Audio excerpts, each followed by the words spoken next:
రేపే శని త్రయోదశి అండి. అనగా 27 జూన్ 2026 శనివారం నాడు వచ్చింది.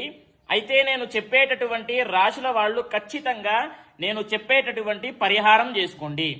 ఎందుకు అని అంటే చూడండి, కుంభరాశి, మీనరాశి, మేషరాశి వారికి ఏలినాటి శని నడుస్తుంది. అదేవిధంగా సింహరాశి వారికి అష్టమ శని నడుస్తుంది. ధనుస్సు రాశి వారికి అర్ధాష్టమ శని నడుస్తుంది. కాబట్టి ఏంటి అని అంటే ఈ రాశుల వాళ్ళు ఖచ్చితంగా పరిహారం చేసుకోవాలి. ఆ పరిహారం ఏంటి అని అంటే ప్రొద్దున్నే బ్రహ్మ ముహూర్తంలో తలస్నానం చేసుకొని శివాలయానికి వెళ్ళండి. అదేవిధంగా అక్కడ అభిషేకం చేసుకోండి, గోత్రనామాలతో అర్చన చేసుకోండి. తరువాత ఆంజనేయ స్వామి వారి యొక్క టెంపుల్కి కూడా వెళ్ళండి. అక్కడికి వెళ్ళి అక్కడ నవగ్రహ ప్రదక్షిణాలు చేయండి. శనైశ్వరుడికి తైలాభిషేకం చేయండి నువ్వుల నూనెతో. అదేవిధంగా దీపం పెట్టండి, అది కూడా నువ్వుల నూనెతోనే.